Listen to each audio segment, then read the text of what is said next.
Hi welcome to our channel. ప్రస్తుతం మనతో పాటు దాము బాలాజీ గారు సీనియర్ జర్నలిస్ట్ ఉన్నారు. వాటితో ఒకసారి మాట్లాడదాం. సార్ నమస్కారం. సార్ షర్మిల గారు కొన్ని సెన్సేషనల్ కామెంట్స్ చేశారు సార్. అది అవినాష్ రెడ్డి బయట ఉంటే జగన్మోహన్ రెడ్డి అవినాష్ రెడ్డి ద్వారా సునీతారెడ్డిని చంపించేస్తాడు అన్న సెన్స్ వచ్చే విధంగా ఆమె మాట్లాడడం జరిగింది. అసలు ఈ కామెంట్స్ ఇప్పుడు వైరల్ అయిపోతున్నాయి. అసలు ఏ కాంటెస్ట్ లో చేసింది, ఎందుకు చేసింది, మరి దీన్ని ఏ విధంగా చూస్తారు సార్ మీరు? మళ్ళొక్కసారి షర్మిల జగన్ మీద విరుచుకుపడింది. అది ఎందుకంటే మొన్న 3వ తేదీ మళ్ళీ వాళ్ళ వివాదం కోర్టులో విచారణకు వచ్చింది. చాలామంది అడ్వకేట్లు చెప్పేది ఏంటంటే, నేను కూడా చాలాసార్లు చెప్పాను, లీగల్గా ఆమెకి జగన్ ఆస్తుల మీద ఎటువంటి హక్కు లేదు. మోరల్గానో లేకపోతే ఇంకొక యాంగిల్లో మాత్రమే మాట్లాడాలి తప్ప లీగల్గా ఆమెకి హక్కు లేదు. సో దాంట్లో మనకు అర్థమైంది ఏమంటే, జగన్ గిఫ్ట్ డీడ్లో ఆమెకు ఆస్తి వాటాలు కొంత ఇచ్చాడు సరస్వతి పవర్లో. తర్వాత ఎంఓయూ రాసిచ్చాడు ఈ అమ్మాయికి, ఈ కేసులన్నీ తొలగిపోయినాక నేను నీకు వాటా ఇస్తాను ఆస్తులని. సో కొన్ని కండిషన్లు పెట్టి ఇచ్చాడు. ఇప్పుడు ఆ అమ్మాయి ఏం చేసింది, ఇతనికి చెప్పకుండా వాళ్ళ అమ్మని ప్రెజర్ చేసి తనకు ఉన్న వాటా 51% వాటాన్ని తన పేరుతో రాసుకునింది అనేది కేసు. ఇప్పుడు ఇది తేల్చాల్సింది అక్కడ ట్రిబ్యునల్లో ఉంది కాబట్టి లా ట్రిబ్యునల్లో అది తేలుతుంది. సో దాన్ని మన జడ్జిమెంట్ ఇవ్వలేం. కానీ ఓవరాల్ సిచ్యువేషన్ చూస్తే, ఆమె ఫ్రస్ట్రేషన్ చూస్తే ఆమెకి వచ్చే విధంగా లేదు అది. ఎందుకంటే ఇతను చెప్పకుండా గిఫ్ట్ డీడ్లో కూతురికి రాసి చేయడం అనేది చెల్లుతుందా అనేది డౌట్. అది రెండోది, అతని ఒకవేళ అది ఆ వాటా వరకు పక్కన పెట్టినా ఇతని ఆస్తుల్లో ఏమికి లీగల్గా వాటా రాదు. ఇప్పుడు జగన్ మామూలుగా అతను నేను నీకు ప్రేమతో అభిమానంతో రాసిస్తాను అనేది ఎంఓ ఇచ్చాడు. ఈ అమ్మాయి తొందరపడి తనకి కేసులున్నా, ఈడీ స్వాధీనంలో ఉన్న, కండిషన్ బెయిల్ మీద అతను ఉన్నా, ఈ అమ్మాయి వాళ్ళకి చెప్పకుండా, వాళ్ళు సలహా ఇచ్చినా కూడా కొంతమంది అడ్వకేట్స్ ఇలా చేస్తే మీ అన్నకి బెయిల్ క్యాన్సిల్ అయ్యే అవకాశం ఉంది, ఎందుకంటే వాటాలు బదిలైన జరగకూడదు అంటే కూడా వినకుండా చేయడం పట్ల జగన్ తీవ్ర ఆగ్రహ వ్యక్తం చేశాడు. దాంతో జగన్ కోర్టుకు వెళ్ళాడు ఇది చల్లదని. ఎందుకంటే జగన్ పాయింట్ ఆఫ్ వ్యూ ఏంటంటే, ఇప్పుడు ఇది కానీ నేను గమ్మునుంటే రేపు మాకు దీని మీద ఎవడో ఒకరు కోర్టుకు వెళ్తారు, ఇతను ఆస్తులు సైలెంట్గా చేస్తున్నాడు, బెయిల్ కండిషన్ని ఇతను జంప్ చేస్తున్నాడు, కండిషన్లు ఉల్లంఘిస్తున్నాడు అని కోర్టుకు వెళ్ళినప్పుడు రేపు బెయిల్ క్యాన్సిల్ అవ్వచ్చు జగన్కి. ఆల్రెడీ అతని మీద ఎంత ప్రెజర్ ఉంది అనేది తెలిసిందే. సో అది బెయిల్ క్యాన్సిల్ అయితే జైల్లో పోయి కూర్చోవాలి. అందుకని జగన్ నేను కంటెస్ట్ చేయకపోతే ఇదే అనేది అతని పాయింట్ ఆఫ్ వ్యూ. దాన్ని ఏముంటుంది, తల్లి మీద కోర్టుకు పోయినోడు నువ్వు కొడుక అని ఈ యాంగిల్, అంటే తమిళ మెలో డ్రామా యాంగిల్ తీసుకొచ్చి సెంటిమెంటలైజ్ చేసి మాట్లాడుతుంది తప్ప అతని పాయింట్కి సమాధానం ఇవ్వట్లేదు. అది నెంబర్ 1. నెంబర్ 2, ఇంకొంత ఎక్స్ట్రీమ్కి వెళ్ళి సునీతారెడ్డిని కూడా వీళ్ళు చంపేస్తారు అంటే, జగన్ పేరు డైరెక్ట్గా చెప్పలేదు కానీ అవినాష్ రెడ్డి చంపించేస్తాడు అన్నట్టుగానే మాట్లాడింది ఇండైరెక్ట్గా. అవినాష్ రెడ్డి బయట ఉంటే సునీతారెడ్డి ప్రాణాలకి ప్రమాదం అంటే అర్థం ఏంటి? అవినాష్ రెడ్డి సునీతారెడ్డి ప్రాణాలు తీస్తాడు, ఎందుకంటే ఆల్రెడీ 6 మంది సాక్షులను చంపేశారు.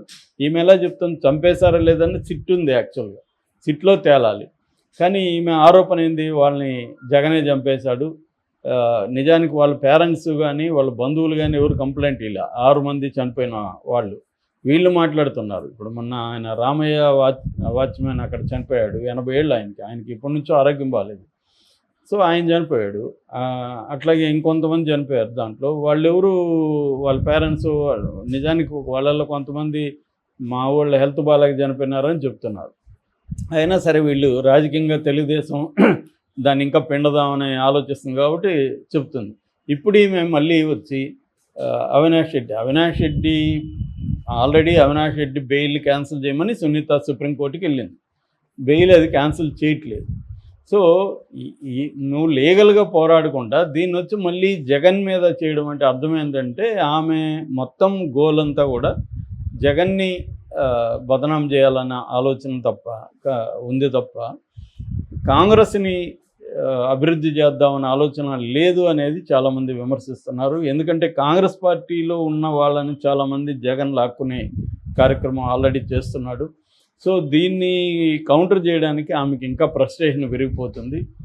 నేను చాలాసార్లు చెప్తున్నా, రాహుల్ గాంధీ మరి ఏం చేస్తున్నాడో తెలియదు. దీన్ని బట్టే మనం షర్మిలని చూస్తే రాహుల్ గాంధీ నాయకత్వం అర్థమైపోతుంది ఎవరికైనా, ఇంకేమి చూడాలని వాళ్ళని. అంటే ఆయన ఒక స్టేట్ని ఎలా డీల్ చేస్తాడు రాహుల్ గాంధీ అనేది మనం అర్థం చేసుకోవాలంటే షర్మిల పని విధానాన్ని చూస్తే రాహుల్ గాంధీతో అర్థమవుతుంది. అట్లాగే ఇక్కడ కూడా రేవంత్ రెడ్డి పని విధానం పట్ల రాహుల్ గాంధీ ఎలా ఉన్నాడో చూస్తే రాహుల్ గాంధీ నాయకత్వ లక్షణాలు ఏ స్థాయిలో ఉన్నాయో అర్థమవుతుంది. ఒక మామూలు కొంత రాజకీయ అనుభవం ఉండేవాళ్ళు కూడా అలా ఇంత ఘోరంగా డీల్ చేయరు. ఎందుకంటే ఆయనేమో ఒక పక్క అక్కడ పర్యావరణం మాట్లాడుతుంటాడు, ఇక్కడేమో రేవంత్ రెడ్డి పర్యావరణ పరిరక్షణని గుంటనక్కలుగా అభివర్ణిస్తూ ఇక్కడ అసెంబ్లీలో స్టేట్మెంట్లు ఇస్తాడు. దీన్ని చివరికి సుప్రీంకోర్టే సీరియస్గా తీసుకొని 6 నెలల పాటు ఆపి చాలా సీరియస్గా ఈ ప్రభుత్వానికి వ్యతిరేకంగా కామెంట్లు చేసిన పరిస్థితి ఉంది. నేషనల్ మీడియా అంతా కూడా రాహుల్ గాంధీ హిపోక్రసీ గురించి ఎత్తి చూపిస్తున్నారు.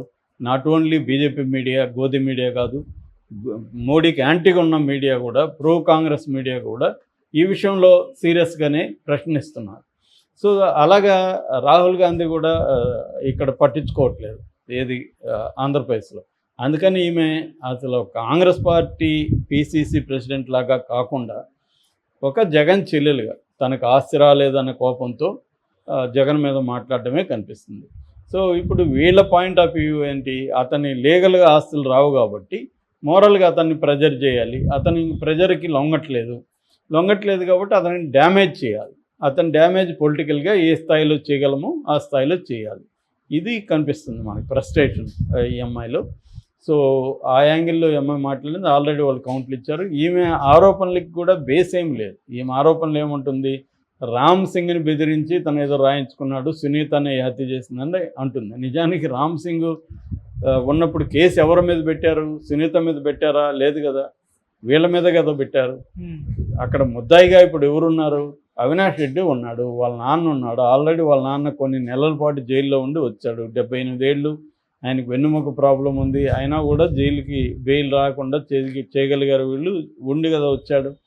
మరి ఇప్పుడు సునీత ప్రాణాలకు ప్రమాదం, ఆమె చచ్చిపోతే వాళ్ళ పిల్లల లైఫ్ ఏం కావాలి, ఇవన్నీ మాట్లాడుతుంది. దీనికి ఆధారాలు ఏమిటో చెప్పట్లేదు. ఏమన్నా ట్రై చేశాడా అతను, నీ దగ్గర ఏమైనా ఆధారాలు ఉన్నాయా, ఇవన్నీ చెప్పట్లేదు. అంటే ఆమె ఇప్పటికి కూడా ఏ రకమైన మార్పు లేదు. ఎంత విమర్శలు కాంగ్రెస్ పార్టీలో వస్తున్నా, ఎందుకంటే రాహుల్ గాంధీ పట్టించుకోలేదు కాబట్టి ఆమె రాహుల్ గాంధీ పట్టించుకొని ఆమెతో మాట్లాడి అసలు నువ్వేం చేస్తున్నావు, మా కాంగ్రెస్ పార్టీ అభివృద్ధి కోసం 8 నెలలు 10 నెలల్లో ఏం చేశావు, ఈ రిపోర్ట్లు ఏమైనా అడుగుతున్నారో లేదో నాకైతే తెలీదు. మనకైతే ఏం కనిపించట్లేదు ఎవరికి కూడా. ఆమె ఎప్పుడు వచ్చినా జగన్ మీద మాట్లాడడం తప్ప ఇంకా వేరే కాంగ్రెస్ పార్టీల్లో నిర్మాణాత్మకంగా పనిచేయడం కానీ, ఉత్సాహం నింపడం కానీ, ఈ ప్రభుత్వ ప్రజల వ్యతిరేక విధానాల పట్ల గట్టిగా మాట్లాడడం కానీ, లేదు అనేక ఇష్యూలు ఆంధ్రప్రదేశ్లో జరుగుతున్నాయి వాటి గురించి మాట్లాడడం కానీ ఏది కూడా చేయట్లేదు. సో ఎంతసేపు నువ్వు కొడుకు కాదు, నువ్వు మేనమామ కాదు, నువ్వు అసలు మనిషే కాదు అని జగన్ని ఇది చేయడం తప్ప, ఇది అందరికీ తెలిసిపోయింది. మళ్ళీ ఏమి కొత్తగా ఏమి ఇప్పుడు ఆరోపణలు లేవు, అందరికీ తెలిసిపోయింది. జగన్ తన ఫ్యామిలీని డీల్ చేయడంలో అటర్ ఫ్లాప్ అయ్యాడు, సొంత చెల్లెల్ని డీల్ చేసుకోవడంలో దారుణంగా వైఫల్యం చెందాడు జగన్. ఈ విషయం అందరికీ అర్థమైపోయింది. సో దానివల్ల ఇప్పుడు జగన్ వాళ్ళ ఇంట్లో డీల్ చేసుకోవడంలో వైఫల్యం చెందాడు కాబట్టి జగన్ ఓటేయాలా లేదనేది నిర్ణయించుకునే హక్కు జనాలకు ఉంటుంది. అది కూడా వన్ ఆఫ్ ద క్రైటీరియా. చాలాసార్లు ఏంటంటే, నువ్వు నీ సొంత చెల్లెలకే ఆస్తులు ఇవ్వనప్పుడు నువ్వు మాకేం మేలు చేస్తావు అన్న యాంగిల్ ఖచ్చితంగా జగన్కి నష్టం చేకూరుస్తుంది. అది ఆల్రెడీ జరిగిపోయింది. అంటే వాడి యూజ్ చేసి ఇంకే వేరే ఇష్యూలు లేకుండా ఆమె అదే మాట్లాడడం వల్ల ఆమెకి మైలేజ్ లేదు. జగన్కి నష్టం లాభం అనేది పక్కన పెడితే ఆమెకి కానీ కాంగ్రెస్ పార్టీకి కానీ ఆమెకి ఇంకా మైలేజ్ ఆశిస్తున్నదని కూడా నేను అనుకోవట్లేదు. మైలేజ్ ఆశిస్తే ఇలా